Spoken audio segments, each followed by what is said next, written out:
Brad. Alam mong ayokong mag-asawa pag ang lalaking yun ang gusto niyong i-arrange sa akin. Tutol kagad ni Francine sa gusto ng kanyang ama. Naka-arrange na ang lahat, iha, at kasal niyo na lang ni Hayden ang kulang. Pero Dante, hindi ba masyadong mabilis ang gusto nating mangyari? Pwede namang bigyan ng pagkakataon si Francine para makapag-isip, hindi ba? Suwestyon ni Francisca sa asawa niya. No, Francisca. Kapag ginawa natin yun, siguradong babagsak ang kumpanya natin dahil kay Hayden. Kilala mo ang kanila. Hindi sila basta-bastang tao lang. Tutol kaagad ni Dante sa sinasabi ng asawa niya. Hindi maipagkakailang kilalang businessman si Hayden. Sikat na sikat ito. Hindi lang sa Pilipinas kung hindi pa din na rin sa ibang bansa. At kilala siya sa pagiging mahusay niya. Ikaw ba naman ang anak ng isang Evans at Gregorio? Marami ang nangangarap na maging manugang si Hayden. At marami na rin ang nagtatangkang angkitin at pikutin siya. Pero sadyang matalino siya dahil ayaw niyang matali sa isang babae na hindi naman niya gusto. Walang salitang iniwan ni Francine ang magulang niya. Ang pinakaayaw niya, yung pinangungunahan siya sa kung ano man ang gusto niya. Pero wala siyang choice kung hindi ang sumunod sa gusto ng ama niya. Samantalang sa mansyon ng mga Evans, ay seryosong nakatutok lang si Hayden sa isang papel kung saan nandoon ang lahat ng impormasyon tungkol sa magiging asawa niya. Pwede kang umatras kung ayaw mo talagang magpakasal sa kanya, son. Alam ko namang napilitan ka lang din. Sulpot ni Emeline sa tabi ng anak niya. Don't worry, Mom. I can handle this. Nakangiting-an niya sa kanyang ina. Malaking utang na loob ni Hayden sa ama ng dalaga dahil ito ang nagligtas sa kanya noon nang muntik na siyang makidnap. Kaya ang pagpapakasal niya sa dalagang naisip niyang paraan para isalba ang kumpanya nito. Ayon na rin sa kagustuhan ni Dante. May tiwala ako sa iyo, son, at sana hindi ka magsisi at hiling kong hindi ka magkamali na siyang pinili mo. Alam kong hindi lang dahil sa gusto mong isalba ang kumpanya nila. Alam kong may lihim ka ring nararamdaman para sa kanya. Pagpapatuloy pa ni Emeline. Napangiti na lang si Hayden habang nakatingin sa kanyang ina. Sana magustuhan mo rin siya, Mom. Wala naman akong pili sa kung sinong gusto mo, son. Ang importante lang sa akin na mahal mo at mahal ka niya. Sapat na sa akin na makita kitang masaya. Malumanay na sabi ni Emeline sa anak niya. Thank you, Mom. Yumakap muna si Hayden sa kanyang ina bago siya nagpaalam na aalis na. Pagdating sa opisina ay nagsibati ang mga empleyado ni Hayden sa kanya. Siya na ang CEO sa dating kumpanya na pinatatakbo ng kanyang ina dahil may sarili na ring kumpanya ang tiyuhin niyang si Fred Evans. Kaya wala siyang nagawa kung hindi ang pangalagaan ng ipinamana ng kanyang ina sa kanya. Sir, ito na po yung buong schedule mo ngayong araw. Nakasunod ang sekretarya ni Hayden sa kanya habang papasok siya sa opisina niya. Thank you, love.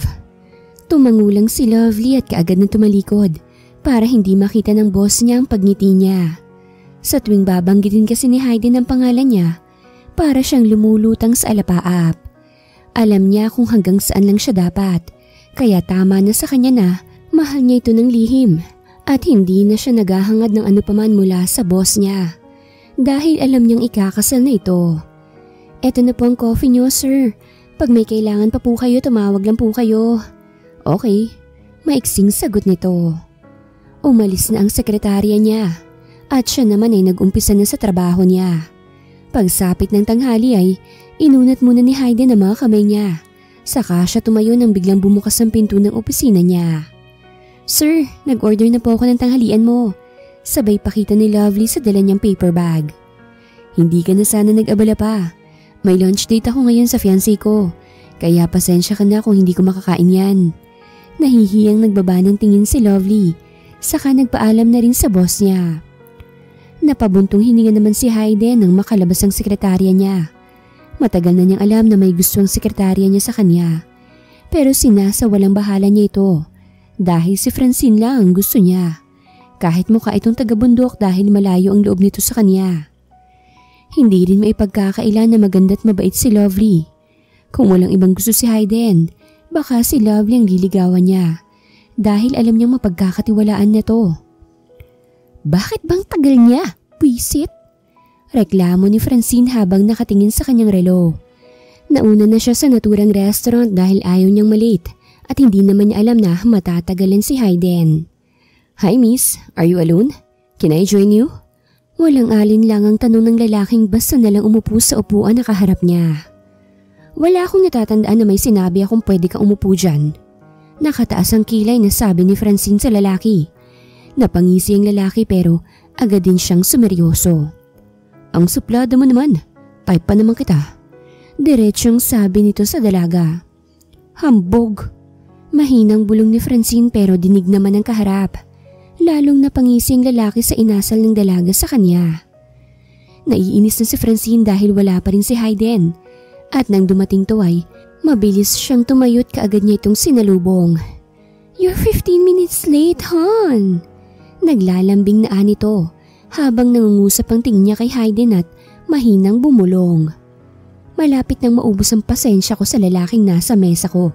Kaya utang na loob, sumabay ka sa gagawin ko. Pambayad dyan sa pagkalate mo ng ilang minuto. Kaagad naman na naunawaan ni Hayden ang gusto ng dalaga. Kaya mabilis niya itong hinapit sa bewang, saka naglakad papalapit sa mesa ni Francine. Mabilis naman na tumayo ang lalaki nang makilala nito si Hayden. "Mr. Evans, I'm glad to see you here. I'm sorry if I disturb your girl. I didn't know na ikaw ang out." Madilim ang mukha ni Hayden na nakatingin sa lalaki. Mabilis naman tong lumabas ng restaurant at nang makitang wala na ito, ay saka palang bumitaw si Francine sa binata. "Thank you." Umupo na si Francine at pinaupo na rin niya si Hayden. Matapos tawagin ng waiter, ay nag-order kagad si Francine. Siya na rin ang nag-order para kay Hayden. "Alam kong napilitan ka lang napakasalan ako dahil sa may utang na loob ka kay Daddy. Pwede ka namang umatras kung gusto mo. Alam kong may iba pang paraan para matulungan mong kumpanya namin." "Wala nang ibang paraan kung hindi ang pakasalan ka lang. Kaya ikakasal tayo sa ayaw at sa gusto mo." Napasimangot si Francine. Gusto pa sana niyang magsalita nang dumating na ang order nila. "Let's eat." Ani Hayden. Siya na mismo ang naglagay ng ulam sa plato ni Francine na siyang dahilan para samaan siya nito ng tingin. "Why?" Tanong ni Hayden na tila wala siyang ginagawa. "Bakit mo nilalagyan ng maraming ulam ang plato ko? Kumain ka ng marami para tumaba ka naman. Sa nakikita ko ngayon, kung wala ka pang balat, kalansay ka ng tignan. Ayokong sabihin nila na tinitipid kita sa pagkain." Diretsyong sabi nito sabay subo ng pagkain niya. Nagyayapos naman sa sobrang inis si Francine, pero hindi siya pwedeng mag-iskandalo sa naturang restaurant. Tsak na pagagalitan na naman siya ng kanyang ama. Matapos nilang kumain ay hinila na ni Hayden ng dalaga palabas. Sa kanya mabilis na pinatakbo ang sasakyan. "Uy, dahan-dahan naman. Kung gusto mo magpakamatay, ikaw lang. Huwag mo na akong idamay." Takot na sabi ni Francine. Kung hindi lang siya naka-seatbelt, siguro tumilapo na siya. "Hayden, ano ba?" Sigaw ni Francine sa binata, pero parang wala lang itong naririnig. Sa halip na pakinggan siya nito ay mas lalo pa nitong binilisan ang takbo nila. "I'd like what you called me earlier sa restaurant. Kung tawagin mo ko ulit ng ganun, babagalan ko ang takbo natin. Pero pag hindi, isasama kita kung saan man ako pupunta." "What? No, please stop the car." Takot na anya ni Francine, pero parang walang naririnig ang binata. "Please, hon, please." Mabilis na nagpreno si Hayden at nilingon ng dalagang namumutla. "Hey, are you okay?" Nag-aalalang tanong ni Hayden sa dalaga. Pero umiling lang si Francine saka nagsipatakan ng mga luha niya. "Hey, what's wrong?" Mabilis niyang kinabig ang dalaga nang humagulgol na ito ng iyak. "Natatakot ako." Umiiyak na ani ni Francine habang nakasubsob ang mukha niya sa dibdib ng binata. "Shh, don't be scared. I'm here to protect you." Malambing na ani ng binata. Mabilis naman na nagtaas ng tingin si Francine at sinalubong ang malaabong mata ng binata. "Ikaw ang may kasalanan nito eh. Salbahe ka talaga. Kaya ayaw ko sa'yo dahil naiinis ako sa'yo. Hindi ka lang salbahe. Sinungaling ka pa." Hindi alam ni Hayden kung ano ikinagagalit ng dalaga sa kanya at sinabihan siya nitong salbahe. Kung hindi pa tumunog ang cellphone ni Francine, ay hindi siya titigil sa kakahampas niya sa binata. Who's with you? Bungad kagad sa kanya ng nasa kabilang linya. Po. I said sinong kasama mo ngayon? Tumaas na ang boses ng kanyang ama. I'm with him. Maiksing sagot ni Francine. Agad namang nakahinga ang ama ni Francine nang malaman na kasama pala siya ni Hayden. Okay, umuwi ka na pagkatapos dyan. Copy po. Alam ni Hayden na ang ama ng dalaga ang tumawag, kaya binuhay niya ulit ang makina ng sasakyan. Pinahid ni Francine ang luha niya, saka siya umupo ng maayos. Gagawa ko ng kontrak sa pagitan nating dalawa. Basag ni Francine sa katahimikan nila. Why? Alam mong pareho lang tayong napilitan. Ang hindi ko lang maintindihan kung bakit mas gusto mong makasal ka sa akin. Okay. Yun na lang naging sagot ni Hayden. Pagdating sa bahay nila Francine ay kaagad nang umakyat ang dalaga sa taas at iniwan si Hayden at ang kanyang ama na nag-uusap. Kailangan mong madaliin ang kasal ninyong dalawa. Ipagkakatiwala ko sa iyong anak ko, Hayden. Ingatan mo sana siya. Makakaasa kang walang masamang mangyayari sa anak mo sa kamay ko, Mr. Gomez. Thank you, Mr. Evans. Mabilis na lumipas sa mga araw. Ayon sa kagustuhan ni Dante, ay kaagad na ikinasal si Francine at Hayden. Private lang ang kasal nila, kaya konting bisita lang ang dumalo para saksihan ang kanilang pag-iisang dibdib. Walang ibang nakakaalam na si Hayden ang asawa ni Francine, maliban sa importanteng mga relatives ni Hayden at Francine. Inilihim na nila ang lahat, maging sa media, walang nakakaalam. Congratulations anak, iho! Bati ni Francisca at Dante sa mag-asawa. Kahit napilitan ay ngumiti ng matamis si Francine sa magulang niya, maging sa ina ng kanyang asawa. Congratulations son, iha! Thank you mom! Sabay na sambit ng dalawa. Matapos nilang dumalo sa reception, ay nagpaalam na si Hayden na mauna na silang umuwi, na kaagad namang sinang-ayunan ng magulang nila. Pagdating sa mansyon ng mga Evans, ay kaagad dumiretso sila sa master's bedroom para magbihis. Ang laki! Manghang-anya ni Francine. Malaki rin naman ang master's bedroom sa kanila, pero mas malaki ang sa mga Evans. Ang naggagandahang mga kurtina at ang mga gamit na nasa loob ng kwarto na yun ay nagsusumigaw sa sobrang mahal. Ito na ba ang magiging kwarto ko? Wala sa sariling tanong niya sa kanyang asawa. Yes, dito ang kwarto natin. Hindi ka pwedeng sa iba magkwarto matulog. Magtataka mga katulong, lalo na si Mommy, pag nakitang nasa ibang kwarto ka matutulog. Ano? Pero I mean, huwag mong sabihin na magkasalo rin tayo sa kama. Of course. What? No! Yes. Kaagad na sagot ni Hayden. Inis na nakatingin si Francine sa asawa niya, pero walang effect yun sa lalaki. Magbihis ka na, lalabas na muna ako. Kaagad na lumabas si Hayden. Hindi nagtagal ay pumasok na rin ang 3 maid na nakatalaga para magsilbi kay Francine. Lady Francine, kami na po ang magbibihis sa iyo.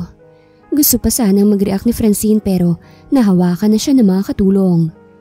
Master, dumating na po ang bodyguard ni Lady Francine. Balita ng butler ni Hayden sa kanya. Okay. Maiksing sagot ni Hayden. Sabay tayo niya para makita ang bodyguard ng asawa niya. Matapos siyang maligo, ay nagpaiwan na si Francine sa mga katulong na itinalaga ni Hayden para mautusan niya. Wala sa isip niya na ganun ka-espesyal ang trato ni Hayden sa kanya. Ang buong akala niya ay basta lang siyang asawa nito. Wala sa isip niya na ganun ang magiging buhay niya doon. Nakatayo siya sa teres habang nakatingin sa baba. Sobrang ganda ng tanawin na makikita mula sa kinaroroonan niya. At feeling niya, nakatira siya sa isang palasyo at siyang prinsesa. Nang makaramdam ng antok ay bumalik na si Francine sa kanilang kama. Malaki ang kama nila, kaya okay lang para sa kanya na iisa lang sila ng higaan. May mga una naman na pwede niyang ilagay sa gitna para hindi sila magkatabi sa pagtulog ni Hayden. Kahit naman kasi umayaw si Hayden, siya pa rin naman ang masusunod. Bumaba na ba ang Lady Francine niyo? Tanong ni Hayden sa mga katulong na naka-assign kay Francine. Tulog pa po siya, Master. Magalang na sagot ng katulong kay Hayden. Napatingin siya sa kanyang relo. Ilang oras din siyang nawala sa mansyon dahil may inasikaso siyang importanteng bagay. Umakyat si Hayden sa taas para gisingin ng asawa niya. 7:00 na kasi ng gabi. Sadyang hindi siya naghapunan sa labas dahil gusto niya makasama sa pagkain ng asawa niya. Wife, wake up. It's time for dinner na. Gising niya sa kanyang asawa pero walang response mula sa asawa niya. Kusang nag-react ang katawan ni Hayden nang madapo sa manipis at namumulang labi ng asawa niya at para siyang inaakit nito. At dahil tulog na tulog si Francine ay hindi niya namalaya na siniil na pala siya ng halik ng asawa niya. Kusang napabitaw si Hayden sa asawa niya nang marinig niyang umungulto. Mabilis siyang tumayo ng matuwid at lumayo sa kama. Nang magdilat ng mata si Francine ay si Hayden kaagad ang bumungad sa kanya. Anong ginagawa mo? Nagtatakang tanong ni Francine nang hindi makatingin ng maayos sa kanya si Hayden. Nothing. Let's go. Kanina pa nakahanda ang hapunan. Nauna nang lumabas ng kwarto si Hayden habang si Francine napilitan ng bumangon. Naghilamos muna siya bago bumaba papuntang kusina. Napabuntong hininga si Francine nang makitang parang may fiesta sa dami ng pagkain na nakahain. Tayong dalawa lang ang kakain pero parang may fiesta sa dami ng pinaluto mo? Sabay upo niya sa harap ni Hayden. Why? Anong why? Takang tanong niya kay Hayden. Mayaman ka rin. Hindi ba ganito sa inyo? Takang tanong ni Hayden habang sumusubo ng pagkain. Ibinaba ni Francine ang hawak niyang kutsara at tinidor, saka tumingin sa asawa niya. Maldita lang ako, I admit that. Pero hindi ako spoiled. Kung ano man ang gusto ko, nakukuha ko. Sa tamang paraan. Dahil yun ang turo sa akin ng magulang ko. Kailangan kong paghirapan na makuha ang isang bagay na gusto ko. At kontento ako sa kung ano man ang meron ako. At ang magsayang ng pagkain, bawal sa amin yan. Hindi porket mayaman ka, todo kain ka na lang sa gusto mo. At kung hindi mauubos basta na lang ilalagay sa basurahan, maraming nagugutom sa kalye. Dapat ipamigay mo na lang para hindi masayang. Prangkang sabi ni Francine, saka kumain na ulit. Lihim na napangiti si Hayden dahil sa narinig. Ang akala niya, maluho ang asawa niya at walang ibang alam kung hindi ang mag-shopping. Ngayon pa lang, nakapuntos na ang dalaga. Matapos kumain ng dalawa, ay sabay na silang umakyat sa taas. Umupo lang si Francine sa kama, habang si Hayden tumuloy na sa shower room. Napabuntong hininga si Francine na nakatingin sa buong kwarto. Pangarap niya noon na makatulog sa ganoon kalaking kwarto kasamang lalaking mahal niya. Pero biglang naglaho ang pangarap na yun nang malaman niya na ipinagkasundo siya ng kanyang ama kay Hayden para sagipin lang nito ang kanilang kumpanya na pabagsak na. Kahit pinagkaitan siya ng ama sa kaligayahan, hindi niya magawang suwayin ito. Ayaw niya kasing makitang malungkot ang ama dahil sa pagbagsak ng pinaghirapan nitong itayo. Nang lumabas si Hayden sa shower room ay kaagad itong umupo sa kama malapit kay Francine. Ito nga pala yung kontrata na ginawa ko para sa ating dalawa. Kaagad naman itong kinuha ng asawa niya at binasa. Okay, maiksing sabi nito. Okay, yun lang bang sasabihin mo? Wala ka bang ibang sasabihin maliban sa okay? Inaantok na ako kaya gusto ko na matulog. Walang ganang sabi ni Hayden, sabay higa niya sa kama malapit sa kanyang asawa. Sandali! Pigil kagad ni Francine kay Hayden. Nagtataka naman ang lalaki na nakatingin sa kanya. Lalagyan ko muna ng una ng pagitan natin. Hindi pwedeng basta kanilang hihiga dyan. Napabuntong hininga si Hayden at pinabayaan ng asawa na maglagay ng unan sa pagitan nilang dalawa. Hindi pa tapos si Francine sa ginagawa niya nang magsalita si Hayden. I'm tired, wife. I want to sleep now. Hindi nakagalaw kagad si Francine nang hilahin siya ni Hayden at bumagsak siya sa tabi nito. Lalo pang hindi siya nakagalaw nang pumulupot sa bewang niya ang kamay ng kanyang asawa. Anong ginagawa mo? Bitawan mo nga ako. Inis niyang sabi at kinurot ang kamay nito nang makabawi siya sa pagkabigla. You're a sadistic wife. Mahinang bigkas ng asawa niya. Napanganga naman si Francine habang hindi makapaniwalang nakatingin sa asawa niya. Bubulyawan pa sana niya ito nang bumigat na ang paghinga nito. Oh my goodness, paano ako nito makakatulog? Reklamo kagad niya. Nakakulong siya sa bisig ng asawa niya at hindi niya magawang makawala. Kumabog ng husto ang dibdib ni Francine nang hindi niya alam kung bakit. Nakailang alis na siya sa kamay ng asawang nasa bewang niya, pero kusa itong bumabalik sa pinagkuhanan niya. At nang mapagod sa kakalikot niya, ay kusang napapikit na lang siya at hindi niya namalaya na nakatulog na pala siya. I love you, mi amor. Mahinang bulong ni Hayden habang pinagmamasan ng asawang mahimbing na natutulog sa tabi niya. Nagpapanggap lang pala siyang tulog para tumahimik na ito at hindi naman siya nagkamali dahil tagumpay ang plano niya. Hinalikan niya muna sa labi ang asawa, saka niya ito inayos sa pagkakahiga at tumabi na ng tulog dito.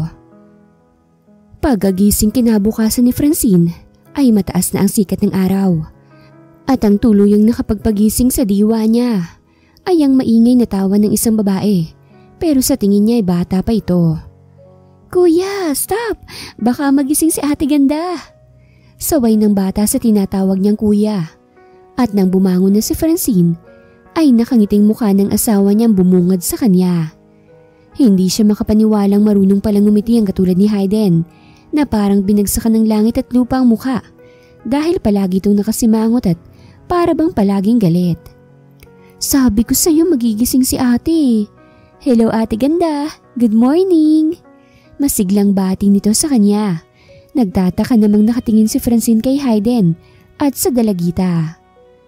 She's my sister to my father. Hi, what's your name? Nag-aalangan niyang tanong rito. Bianca po. Ah, nice name. Bagay sa'yo, bagay sa ganda mo. Sabi sa'yo kuya maganda ako eh. Pagbibida ng kapatid ni Hayden sa kanya.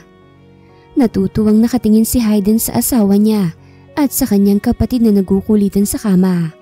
Hindi niya akalain na magkakasundo kagad ang dalawa. 16 na taon pa lang si Hayden nang malaman niya kung sinong tunay niyang ama. Nung una nagalit siya sa kanyang ina kung bakit nagawa nitong magsinungaling sa kanya. Kaya ang ginawa niya, naglaya siya dahil nagtatampo siya kay Emeline. Doon din siya muntik nang makidnap. Mabuti na lang at tinulungan siya ng ama ni Francine. Ito ang nagligtas sa kanya mula sa mga kidnappers. Kaya mula nun ay naipangako niyang tutulungan niya ang taong tumulong sa kanya. Nag-aral siya sa ibang bansa dahil yun ang gusto ng kanyang ina. At pagbalik niya, nabalitaan na lang niyang pabagsak na ang kumpanya ng ama ni Francine. Hindi niya kilala ang dalaga noon dahil sa ibang bansa din ito nag-aaral. Kaya nang makita niya ito ay kaagad na nagpasya siyang pakasalan to bago niya tulungan ang magulang nito para iahon ng kanilang kumpanya. Bianca, magsha-shower lang si ate mabilis lang ako. Tumangulang ang dalagita at bumalik na sa kuya niya. You like her? Malumanay na tanong ni Hayden sa kanyang kapatid. Yes kuya. Sayang at hindi kami nakadalo ni Daddy sa kasal niyo ni Ate Ganda. It's okay. Naiintindihan ko naman si Daddy. Let's go sa baba. Doon na lang natin siya hintayin. Tumangulang ang kapatid niya at mabilis na umangkla sa kanyang mga braso. Pagkalabas si Francine ay wala na ang dalawa sa kwarto, kaya nagbihis na lang siya at bumaba na rin. Good morning Lady Francine. Sabay na bati ng mga katulong sa kanya na tinanguan niya lang. Lady, nasa dining na po sila Master at yung Lady Bianca. Thank you. Pasasalamat niya sa butler ni Hayden. Nang makita ni Hayden ang asawa niya, ay mabilis siyang tumayo at pinaghila ang asawa niya ng upuan. Masyado ka namang gentleman, wala sa itsura mo. Mahina niyang sabi rito na tanging ito lang nakarinig sa sinabi niya. Sit down and let's eat. Malamig na ani ni Hayden. Kunyari namang masaya si Francine habang nakatingin sa kapatid ng asawa niya. Ate, kailan kayo magkaka-baby ni kuya para may kalaro na ako? Walang alinlangan na tanong ni Bianca. Muntik nang maibugan ni Francine ang kanin na nasa bibig niya. Uminom muna ng tubig si Francine bago siya nagsalita. Ay naku Bianca, bakit naman ganyan kagad ang lumalabas sa bibig mo? Sabi kasi ni kuya, gagawa daw kayo ng kalaro ko. Inosenteng sabi ng bata kay Francine. Masamang tingin kagad ang ipinukol ni Francine sa asawa niya. Pero si Hayden, parang walang naririnig sa pag-uusap ng dalawa dahil patuloy lang ito sa pagkain. Bianca, biro lang yun ng kuya mo kaya wag mong seryosohin, okay? Ganun ba ate? Akala ko pa naman totoo na. Kumain ka na at kailangan mo kong itour dito sa mansion ng kuya mo, okay? Agad namang pumaskil ang matamis na ngiti ni Bianca sa kanyang labi. Matapos silang kumain, tulad ng nais ni Francine, ay nilibot nga nila ang buong mansyon. Kapagod? Oo nga ate. Alam mo matagal na akong hindi nakakapaglibot dito mula nang nagpunta sa jail si Mommy. Palagi na lang akong nasa bahay. Walang kasama maliban lang sa katulong. Kaya nung sabihin ni Daddy na may business trip siya, kaagad na sinabi kong dito muna ako sa inyo. Malungkot na ani nito. Nakulong ang mami mo? Bakit? Anong dahilan? Nagtatakang tanong ni Francine dahil wala namang sinasabi si Hayden sa kanya. At sino ka ba para sabihin niya sa iyong totoo, no? Sabi kaagad ng kabilang bahagi ng isip niya. Asar? Mahina niyang bulong. May sinabi ka po ate? Ay naku wala. Ano nga bang dahilan at nakulong ang mami mo? Hindi ko rin alam ate. Basta ang sabi ni Daddy, may malaking kasalanan daw na nagawa si Mommy, kaya siya nakulong. Malungkot pa rin na ani ng dalaga. Huwag ka nang masad, basta lagi mong tatandaan na darating din ang araw na makakalabas din ng mami mo. Tsaka nandito lang naman kami ng kuya mo, hindi ka namin pababayaan. Thank you Ate Francine. Niyakap na lang ni Francine ang dalagita dahil pansin niya ang lungkot nito. Habang si Heidi naman, nakatingin lang sa dalawa mula sa terrace ng kanyang kwarto. Gamit ang isang telescope ay kita niyang matamis na ngiti ni Francine at ng kapatid niya. Natigil lamang siya sa kanyang ginagawa nang tumunog ang cellphone niya. Dad, sagot niya sa kabilang linya. I'm here in Japan. How was your sister? Tukoy ni Glenn kay Bianca. She's good. How about you? Don't worry about me son, okay lang ako. Mayabang niyang ani sa anak niya. Huwag ka nang magmayabang, ang tanda mo na mayabang ka pa rin dad. Napahalakhak sa kabilang linya si Glenn dahil sa sinabi ng anak niya. Well, okay lang naman magyabang kung merong maipagyayabang. Wala namang problema doon. Yeah, and thank you. You're welcome son. Matapos mag-usap ng mag-ama, ay ibinaba na ni Heidi ng cellphone niya. Pero tumunog ulit to bago pa man niya maipasok sa kanyang pocket. Hello kaagad ang nasabi niya nang makitang ama ng asawa niyang tumatawag. Sir, kayo po bang kamag-anak ng may-ari nitong cellphone? Yeah, who are you? Nasa ospital po kasing may-ari nito sir, kasamang kanyang asawa. Kung maaari pumunta kayo dito kagad. No. Mabilis na lumabas si Hayden sa kwarto niya at pinuntahan ng asawa sa labas ng bahay. Kuya! Dito ka na lang muna baby girl ha. May importante kaming lakad ni ate. Huwag kang lumayo sa mga bodyguards mo, okay? Agad na patangmo ang kapatid niya bago niya hinila si Francine at isinakay sa kotse. Uy, anong nangyayari? Nagtatakang tanong ni Francine sa asawa niya. Huminga muna ng malalim si Hayden bago siya nagsalita. Nasa ospital ang mamit daddy mo. What? Bakit? Nag-aalalang tanong niya sa kanyang asawa. Sagutin mo ko. Ano ba? Bakit nasa ospital sila mamit daddy? Naaksidente sila. Napahawak sa kanyang bibig si Francine habang pinipigilan ng sariling hindi umiyak. Kaagad naman siyang hinapit ni Hayden kaya hindi niya napigilan pang humagulgol. Pagdating nila sa ospital, ay kaagad na nagtanong sila kung saan dinala ang mag-asawa. Nasa emergency po sila.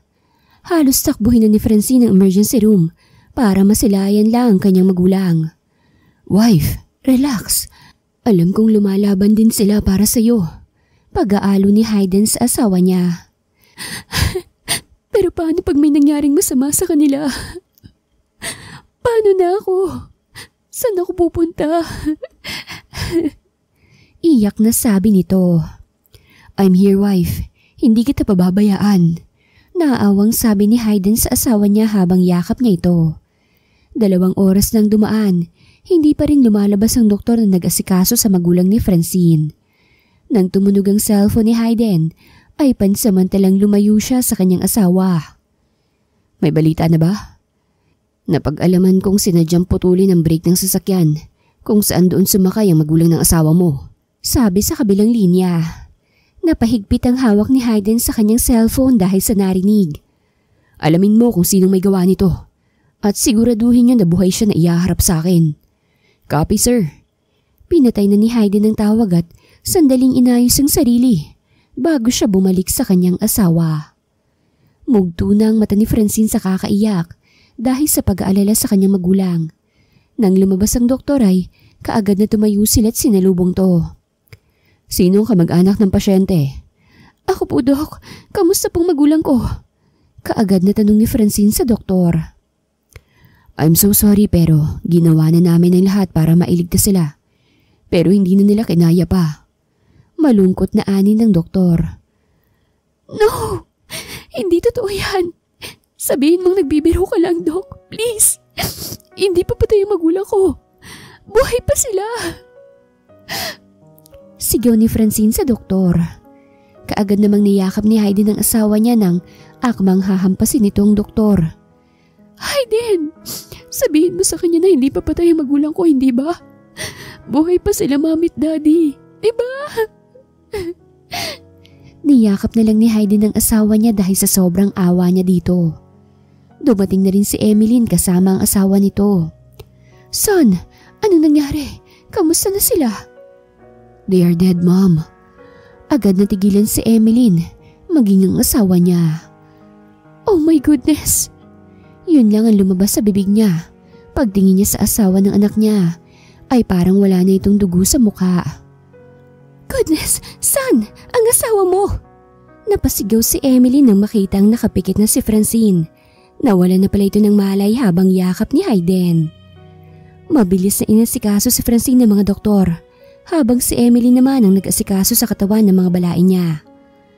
Mommy, Daddy, huwag niyo akong iwan, please. Mom, Dad, mahal na mahal ko kayo. Umiiyak na sabi ni Francine sa magulang niya. Mahal na mahal ka rin namin, anak. Mahal na mahal ka namin ng daddy mo. Malungkot na sabi ng kanyang ina. Huwag kang mag-alala, anak. Aalagaan ka ng asawa mo. Nangako siya sa akin na hindi ka niya pababayaan. At masaya kami kapag nakita namin na masaya ka rin, anak. Paano naman ba ako sasaya? Ngayong iniwan niyo na ako. Umiiyak niyang ani sa kanyang ama. Maiintindihan mo rin kung bakit nangyari ang lahat ng to, anak. No, Mom. Huwag niyo akong iwan. Please.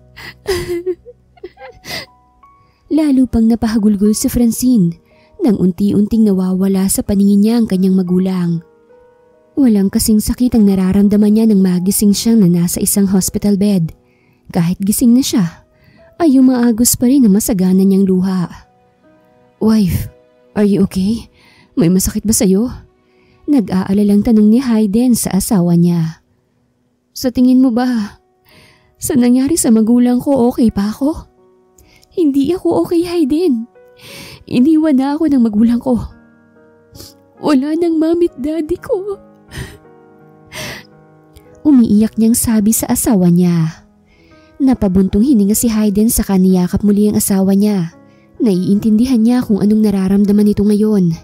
Alam niyang hindi madali na mawalan ka ng isang magulang. Tulad ng asawa niya, umiyak din siya noon kung bakit ipinagkait ng ina niya sa kanya na malaman kung sinong tunay niyang ama. Akala kasi niya patay na ito, kaya nang malaman niya na buhay pa ito, ay sobrang galit ang nararamdaman niya sa kanyang ina. Matapos makalabas ng ospital, ay sa bahay nila Francine kagad siya dumiretso dahil nandoon ang mga labi ng kanyang magulang. Nagsidatingan na rin ang iba pang kamag-anak ni Dante. Maging ang kaanak ni Francisca ay nandoon din. Isang linggo lang ay inihatid na nila sa huling hantungan ng mag-asawa. Halos hindi na nakakausap ni Hayden ng asawa niya. Hindi na rin to kumakain kaya napilitan siyang siya mismo magpakain dito. Kumain ka na. Huwag mo namang pahirapan ang sarili mo. Ilang araw ka nang hindi kumakain. Tanong ni Hayden sa asawa niya. Busog pa ako. Huwag ako, wife. Alam kong gutom ka na pero ayaw mo lang kumain. Ilang ulit ko bang sasabihin sa'yo na busog ako? Galit niyang sigaw sa asawa niya. Napahinga ng malalim si Hayden bago kinuha ang plato na may lamang pagkain at ito na mismo ang nagsubo sa asawa niya. Hindi ka ba marunong umintindi? Ang sabi ko, busog pa ako. Tumaas na ang boses niya na nakatingin kay Hayden. Dahil sa pagmamatigas ng asawa niya, ay napilitan si Hayden na kabigin ito at siilin ng halik. Pinaghahampas siya ni Francine sa dibdib pero baliwala ito sa kanya. Patuloy lang siya sa paghalik dito hanggang sa kusa na itong tumugon sa halik niya na siyang ikinangiti niya. Lalo pa siyang napangiti nang habulin nito ang labi niya nang bumitaw siya sa pagkakahalik dito. You eat first bago kita halikang muli. Tukso niya sa kanyang asawa na ikinagalit na naman ito. Kumain kang mag-isa mo. Akmang tatayo si Francine nang mabilis siyang hinila ni Hayden at pinaupo siya sa lap nito. Kakain ka dahil kung hindi susubuan kita gamit ang bibig ko. Seryoso niyang ani sa asawa niya. Mabuti na lang at nadala niya ito. Kamusta nang pinapagawa ko? Tanong ng isang lalaki habang nakatalikod sa kausap niya. Hindi po basta malapitan ng babae, boss. Napakahigpit ng seguridad sa kanilang mansyon. Hindi rin siya pinalalabas ng asawa niya. Kailangan makuha mo ng babaeng yun bago pa nila malaman na ako ang may kagagawan sa lahat ng to. Mariin niyang utos sa tauhan niya. Lahat po gagawin namin, boss, makuha lang ang babaeng yun. Good, you can leave. Yumuko muna ang lalaki bago umalis. Hindi po pwedeng sa'yo maiwan ng lahat, Francine. Ako ang may karapatan sa lahat ng ari-arian nyo.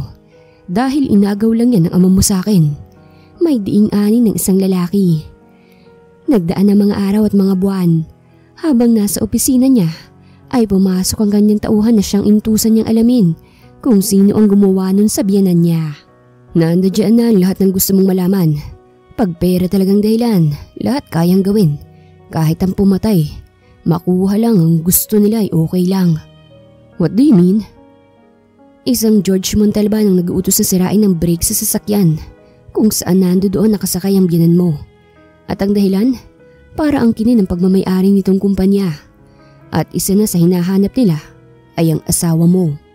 Sabi ng inutusan ni Hayden. Naikuyom ni Hayden ang kamao niya habang madilim ang mukha na nakatingin sa lahat ng impormasyong nakuha ng tauhan niya. Anong koneksyon niya sa asawa ko? Half-brother siya ng biyanan mong lalaki. Hanapin niyo siya ngayon din. Gusto kong ako mismo magpaparusa sa kanya. Masusunod po, sir. Nagpaalam na ang tauhan ni Hayden habang siya binalikan ng mga detalye sa taong gustong patayin ng asawa niya. Habang sa mansyon, dahil walang ginagawa si Francine, ay naisipan niyang gumala muna sa mall para libangin ang sarili. Hindi pa rin siya makamove on sa pagkawala ng magulang niya. Kahit isang buwan na mahigit ang nakakalipas, ay sariwa pa rin sa kanya ang lahat ng nangyari. Pagbaba ni Francine ay sinalubong kagad siya ni Bianca. Mabuti naman at napadalaw ka, kamusta ka na? Malumanay niyang tanong rito. Ako ang dapat na mangumusta sa iyo, ate. Kamusta ka na po? Condolence nga pala. Salamat. Maiksi niyang sagot sa dalaga. Bago ko makalimutan, ipapakilala muna kita kay Daddy. Masyado kasi siyang busy kaya bihira lang siya makapunta dito. Hinila ni Bianca si Francine at dinala sa harap ni Glenn. Dad, siya yung sinasabi ko sa iyo, ang asawa ni Kuya. Maganda siya, di ba? Of course, baby. Hindi naman siguro pipili ang kuya mo ng hindi maganda, hindi ba? Biro ni Glenn sa asawa ng anak niya na ikinapula ni Francine. Ako nga pala si Glenn, iha. Nabalitaan kong nangyari sa magulang mo. Pasensya ka na't hindi ako nakadalo. Nasa ibang bansa kasi ako nang nangyari ang aksidente sa magulang mo. Paghinging pa umanhin ni Glenn sa babae. Okay lang po, Dad. Nag-aalangan niyang sabi rito. Kakikilala pa lang ni Francine sa ama ng asawa niya.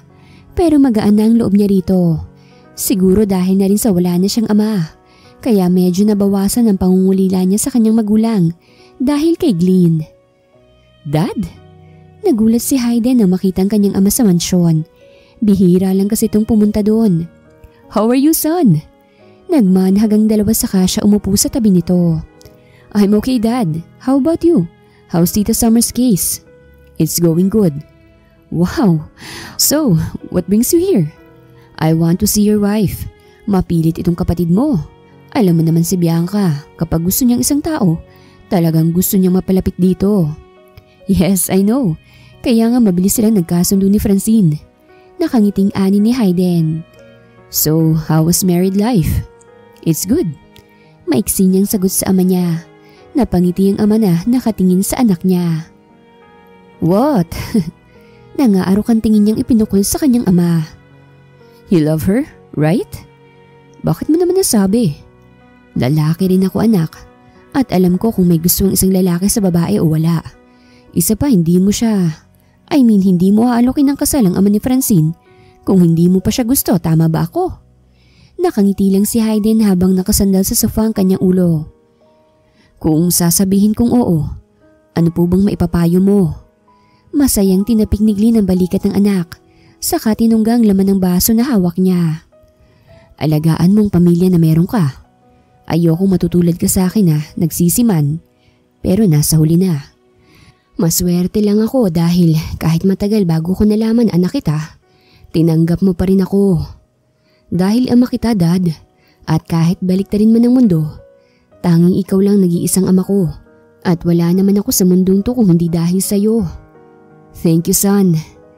Ikaw din, Dad, pag nakalabasan ng jail si Tita Summer, pahalagahan mo na sila dahil kawawang kapatid ko kung patuloy ka pa rin maglolo ko. Kahit ama kita, pag nakita kong umiyak ang kapatid ko dahil sa'yo, makakatikim ka talaga sa akin. Banta ni Hayden sa kanyang ama na tinawanan lang nito. Daddy, kuya, nandito pala kayo eh. Nakaluto na po kami ng hapunan, kakain na raw po tayo.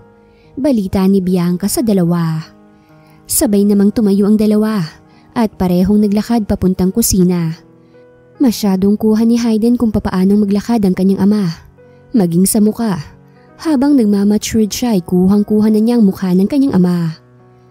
Nakaupo na sa upuan si Francine katabi si Bianca, pero hinila pa rin siya ni Hayden at pinaupo sa tabi niya. Kuya, grabe ka naman. Huwag mong sabihin na nagsiselos ka kapag akong katabi ni ate. Reklamo kagad ni Bianca sa kuya Hayden niya. No, I'm not. Sadyang gusto ko lang siyang katabi para maraming makain niya. Agad na mula si Francine dahil sa hiya niya sa ama ni Hayden na nakangiting-ngiting nakatingin sa kanila. Mahal lang ng kuya mo ang ate Francine mo, baby. Kaya ayaw niyang hindi ito kumakain ng marami. Lalo pang namula si Francine sa hiya dahil alam naman niyang negosyo lang ang dahilan kung bakit sila nagpakasal. Ganun din po ba kayo ni Mommy, Dad? Of course. Mabilis niyang sagot sa anak niya kahit sumikdol doon ang sakit ng maalala ang asawa niya. Matapos nilang kumain, ay nagpaalam na kagad ang mag-ama na umuwi na. Ingat po kayo. Tumangulang siglin sa pinaandar ang sasakyan niya. Pagpasok ni Hayden, ay siya pa ring pag-akyat ni Francine sa taas, kaya mabilis niya itong sinundan. Nang madatnan niya ito ay mabilis niya itong inakbayan, pero mabilis na kinuha ni Francine ang kamay niya at sinamaan siya nito ng tingin. Huwag kang asyumero na okay na ako na naging asawa mo. Kahit nakailang halik ka pa sa akin, wala lang sa akin yun. Ngayon wala nang magulang ko. Hindi mo na siguro kailangan na nandito pa ako sa bahay mo.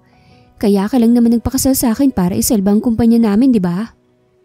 Anong gusto mong sabihin? Malamig na ani ni Hayden sa asawa niya. Pabayaan mo na ako. Aalis na ako sa poder mo. At gusto ko mamuhay na wala ka sa buhay ko. Diretso niyang sabi sa asawa niya. Madilim ang mukha ni Hayden na nakatingin kay Francine.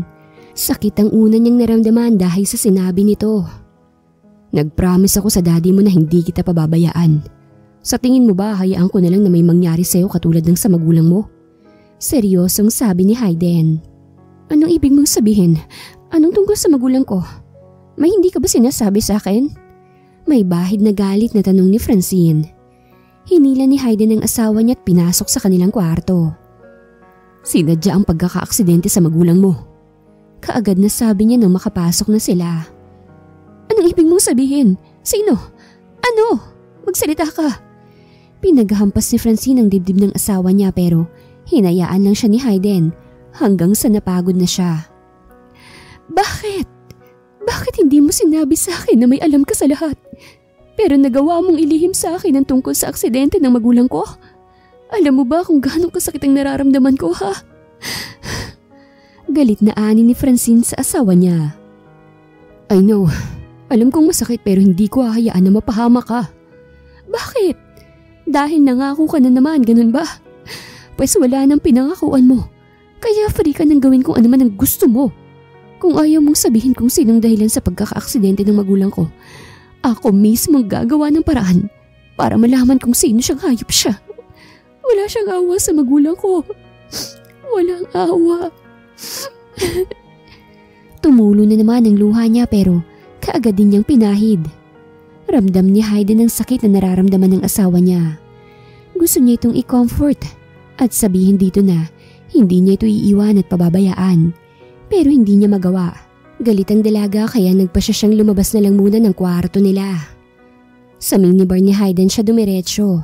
Matapos inumin ang isinalin niyang alak sa baso niya, ay kaagad na nagsindi siya ng sigarilyo. Damn these feelings. Gustong magwala ni Hayden dahil hindi man lang niya magawang umamin sa asawa niya. Pero hindi niya magawa. Hindi ka lang topakin, manhid ka pa. Damn you. Galit niyang ani habang nakatitig sa hawak niyang baso na animoy, ito ang kaaway niya. Nakailang bote na ng alak si Hayden.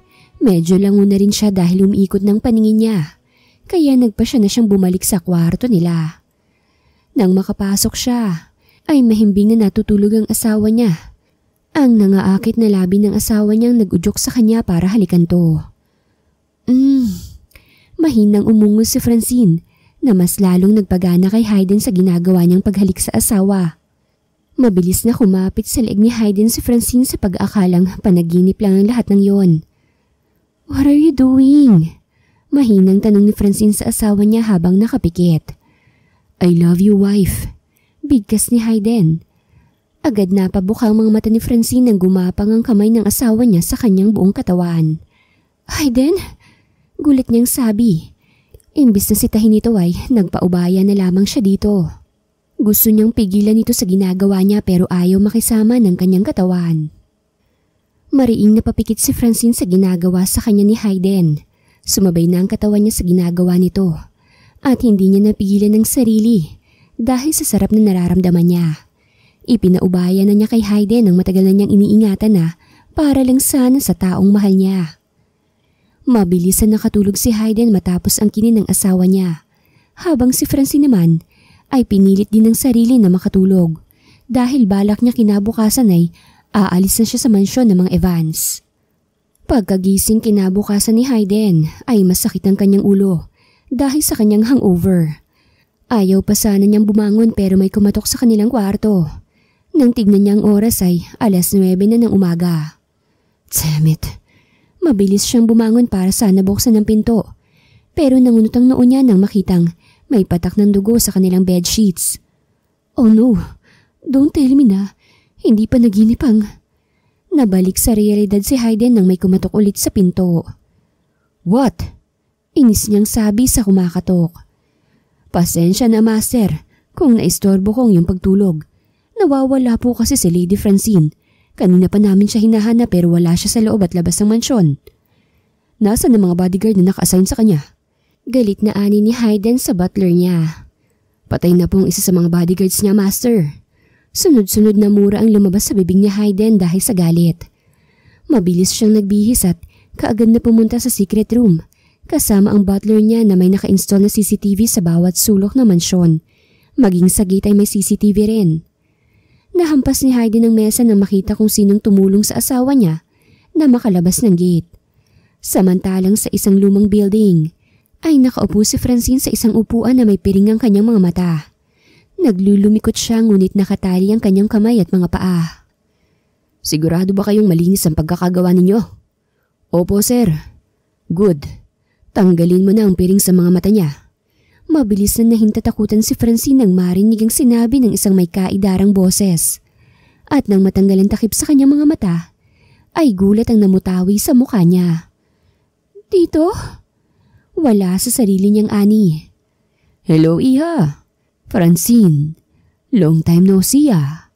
Nakangiti niyang ani kay Francine. Ikaw ang nagpakidnap sa akin? Nakangiting abot tenga ang tito ni Francine habang natutuwa sa naging reaksyon niya. Yes, Iha. Ako nga. Alam mo, hindi naman talaga sana kailangan pang humantong pa tayo sa ganito eh. Kaso ang ama mo matigas ang ulo. Kaya iyon, nauna na tuloy sila sa iyo. Pero huwag ka mag-alala. Susunod ka na rin sa kanila. Nakangiti pa ito sa kanya.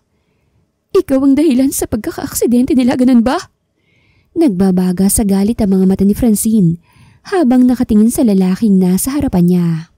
Oh, relax ka lang. Huwag ka mag-alala. Makakasama mo rin mamaya ang mga magulang mo kapag tapos na tayo, okay? Nakangiting anya ng tiyuhin niya sa kanya. Hayop ka! Matapos kang bigyan ng magandang buhay ng daddy ko, basta mo na lang siyang papatayin. Wala kang pusong hayop ka. Heist, matagal ko nang alam na hayop ako. Kaya hindi mo na kailangan pang sabihin yon. Para mas mabilis tayong matapos, kailangan mo ng permahan ang kailangan kong papirmahan sa'yo. Hindi ako tanga para gawin ko ano man ang gusto mo. Dadalhin ko hanggang hukay na ako lang ang tanging nagmamay-ari sa kung ano man ang meron ako ngayon. Nakangising sabi ni Francine sa tiyuhin niya. Pinisil ng tiyuhin niya ang kanyang panga at matalim siyang tinignan. Manang-mana ka talaga sa iyong ama, no? Matigas ang ulo. Kung hindi lang sana siya nagmamatigas ng kausapin ko siya, hindi sana tayo darating sa ganito eh. Hayop ka! Galit na angil ni Francine sa kanyang tiyuhin.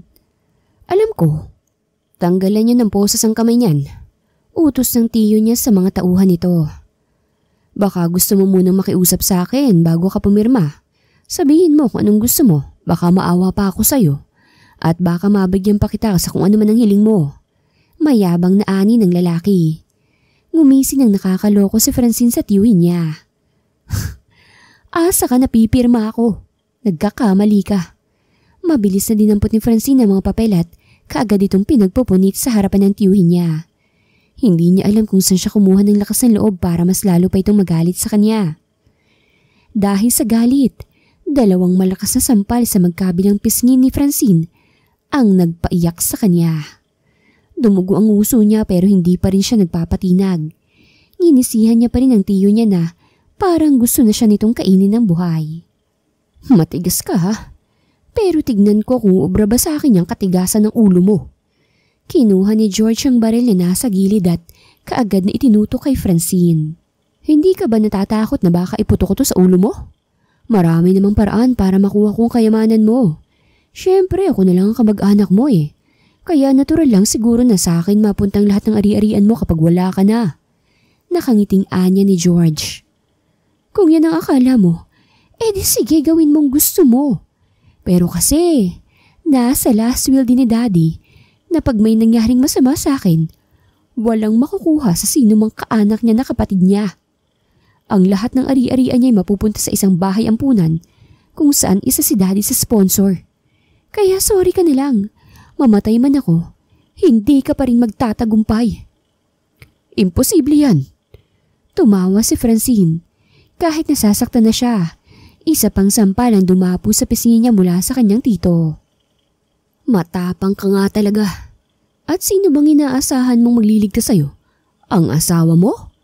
Bago pa nila matunto ng lugar na ito, mamamatay ka na muna. Ikinasa ni George ang hawak niyang baril at akmang kakalabitin na niya ito. Nang biglang may pumasok. Pikit! Malamig na anya ni Hayden sa asawa niya. Kaya wala sa sariling napapikit si Francine. Bago pa man nakapag-react si George, ay tatlong sunod-sunod na putok na ang namutawi sa kwarto kung saan nakatali si Francine. Napahagulgol nang wala sa oras si Francine dahil sa takot. Ang akala niya katapusan na niya. Mabilis na dinaluhan ni Hayden ang asawa niya para pakawalan to. Bago pa man sila nakatayo, ay isang malakas na putok ang nagpagulat sa kanila. Pasensya na master, buhay pa kasi. Siniguro ko lang na hindi ka na niya masasaktan. Ani ng butler kaya napailing si Hayden bago binuhat ang asawa niyang nangihina na. Sorry kung late akong dumating. Malumanay niyang sabi sa kanyang asawa habang hinahalikan niyang noon ito. Madilim ang mukha ni Hayden habang nakatingin sa pasa ng asawa niya sa mukha. Isinubsob na lang ni Francine ang mukha niya sa dibdib ni Hayden at hindi na nagsalita pa. Ramdam niya kasi ang galit nito. Late ka na. Anya sa kanyang ama na kasama ang mga pulis. Umalis ka na, ako nang bahala rito. Tumangulang si Hayden at umalis na kasama ang kanyang butler. Sa ospital sila dumiretso para mapagamot kagad si Francine. Anong nangyari sa kanya? Nagtatakang tanong ni Harold sa kaibigan niya. Tanging ito lang ang kaibigan ni Hayden at bihira lang silang magkabanding dahil palagi itong busy sa ospital na pagmamayari niya. Gamutin mo muna siya, saka ka na magtanong. Malamig niyang ani sa kaibigan niya. Naiiling naman na umalis si Harold. Mabuti na lang talaga, master, at naisipan mo lagyan ng tracking device ang suot na wedding ring ng asawa mo. Dahil kung hindi, siguradong patay na siya ngayon. Mahinang anya ng butler ni Hayden.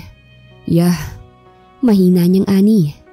Sinadya niyang lagyan ng suot nitong wedding ring ng hindi nahahalatang tracking device. Bago pa man sila ikinasalay, nakalagay na yun sa wedding ring ng asawa niya. Kaya ganun na lang niya ito kadaling nahahanap. Nang malaman ni Emily ng nangyari, ay mabilis siyang pumunta sa ospital kung saan dinala si Francine. At pagdating niya roon, ay nag-aalalang mukha ni Hayden ang naabutan niya. Son, nasa na si Francine? Ano ba kasing nangyari? Bakit ba ayaw mong sabihin? May sugat ba siya? Saan banda? She's okay, Mom. Pero may mga pasa siya. Goodness! Nag-aalalang ani ni Emeline.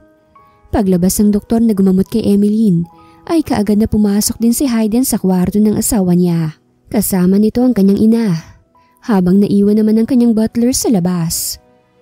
Mahimbing nang natutulog si Francine nang pumasok sila Hayden sa loob. Sobrang awang nararamdaman niya nang makita ang pasa sa mukha ng asawa niya. Maging si Emeline, naawa sa kanyang daughter-in-law. Hindi niya kasi akalain na mararanasan nito ang ganoong pangyayari. Matapos kumutan ng maayos ang asawa, ay umupo na rin si Hayden sa tabi ng higaan ni Francine. Hawak niya ang kamay nito habang ang isa namang kamay niya ay haplos ang buhok ng asawa niya. I'm sorry. Kung hindi sana ako naging pabaya, hindi sana mangyayari sa iyo to. Huwag ka mag-alala. Simula ngayon wala nang kahit na sinong pwedeng manakit sa iyo. Pinapangako ko yan. Mahinang ani ni Hayden habang kinakausap ang natutulog na asawa niya. Ilang araw lang ay tinagal ni Francine sa ospital. Nang pwede na siyang lumabas ay kaagad na silang umalis. Saan tayo pupunta? Hindi ito ang daan papunta sa mansyon niyo, hindi ba? Nagtataka niyang ani sa asawa niya. Yes, wife. Matulog ka na muna at malayo-layo pa tayo. Gigisingin na lang kita kapag nakarating na tayo sa pupuntahan natin. Pinahiga ni Hayden ang asawa sa lap niya at mahinang hinaplos ang buhok nito. Hindi na lang din pumalag si Francine. Feeling niya kasi ay safe siya pagkasama niya ang kanyang asawa. Bakit ang bait mo sa akin ngayon? Ibang-iba ka sa Hayden na nakilala ko. Wala sa sariling tanong ni Francine sa asawa niya. Just sleep. Malalaman mo rin mamaya kung bakit mabait ako ngayon. Napalabi si Francine na kaagad namang pinitik ni Hayden. Don't do that again kung ayaw mong dito kita halikan. Lalo pang napasimangot si Francine na makitang hindi na sa kanya nakatingin ang asawa niya. Nananaginip ka na naman ba? Sabi ng kabilang bahagi ng isip niya na kaagad naman niyang sinaway. At para hindi maisip ang masungit niyang asawa, ipinikit na lang niya ang kanyang mga mata hanggang sa hindi niya namalayan na nakatulog na pala siya. Nandito na po tayo, master. Mauna na kayo sa loob at ihanda mo kagad ang kwarto namin. Utos ni Hayden sa kanyang butler. Yes, master. Yumuko muna ang butler niya bago sila nito iwan. Dahil sa sarap ng tulog ni Francine, hindi na niya namalayan na walang kahirap-hirap siyang binuhat ng asawa niya papasok sa isang rest house. Matapos siyang ihiga ng maayos ni Hayden ay kaagad nang naligo ang lalaki habang tulog pa ang asawa niya. Gusto niyang makuha ang loob ng asawa niya kaya doon niya ito dinala. Wala rin kasing ibang nakakaalam sa lugar na yun kung hindi sila ng kanyang ama't ina. Minsan na kasi silang pumunta doon ng kanyang ina at nasundan pa noong nalaman niya na sigli ng kanyang ama. Doon din siya nito dinala para masolo siya nito. Conjugal property ng mga ito ang lugar na yun. Hindi lang iisang bahay doon kung hindi 3 na. Ang ibig sabihin, pag silang lahat ang pumunta doon, lahat sila'y may bahay na matutulugan kasama ang kani-kanilang pamilya. Mabuti naman po't gising na po kayo, ma'am. Napabalikwas ng bangon si Francine sa gulat nang hindi niya nakilala ang may kaidarang babae na nagsalita. Sino po kayo? Nasaan po ako? Tila takot na ani ni Francine sa ginang. Kaagad namang nataranta ang ginang sa reaksyon ni Francine. Kaya mabilis siyang lumabas ng kwarto at tinawag si Hayden na nagluluto ng pagkain nila. "Wife, what happened?" Kaagad niya niyakap ang asawa niya nang nanginginig ang katawan nito. "Bitiwan mo ako! Ano ba?" Takot na ani nito. "Shh! Wife, ako to. Tumingin ka sa akin." Agad na nag-abot ang kanilang tingin. Saka palang din nahimasmasan si Francine sa takot na naramdaman niya. "Akala ko, iniwan mo na ako eh. Akala ko hindi na kita makikita." Umiiyak niyang ani. "Shh! Enough! Hindi kita pababayaan, okay? Kahit anong mangyari hindi kita iiwanan. Dahil mahal kita. Mahal na mahal kita. At gagawin kong lahat maprotektahan ka lang." Hindi makapaniwalang nakatingala si Francine sa asawa niya. Hindi niya alam kung bakit pero parang gustong tumalon ng puso niya dahil sa tuwa, dahil sa narinig. "Mahal mo ko? Pero nasa kontrata na ginawa ko na hanggang 1 year lang tayo, hindi ba?" "I don't care. Wala akong pakialam sa ginawa mong kontrata. Basta ang alam ko lang, mahal kita at hindi na magbabago yon." Masarap sa pandinig ni Francine ang sinambit ng asawa niya at alam niyang masayang masaya siya sa mga oras na yon. "Ikaw ba? Mahal mo rin ba ako? Bakit mo naman natanong? Just answer my question, wife." Seryosong ani ni Hayden. "Hindi ko alam kung mahal ba kita. Basta ang alam ko masaya ako kapag kasama kita. At naiinis ako kapag palagi kang nakikita. Pero pag wala ka naman, kaagad na gusto kang makita ng mga mata ko. Basta ang alam ko, safe ako pag ikaw ang kasama ko. Yun lang." Ngumiti ng matamis si Hayden sa kaniyakap ulit ang asawa. "Mahalin mo lang ako ng kahit konti at ako nang bahalang magpalaki nun." Pakiusap niya sa kanyang asawa. Nahihiya naman si Francine dahil sa ipinakita niyang ugali dito nung una. Tumango pa rin siya sa asawa niya at sumang-ayon ayon sa gusto nitong mangyari.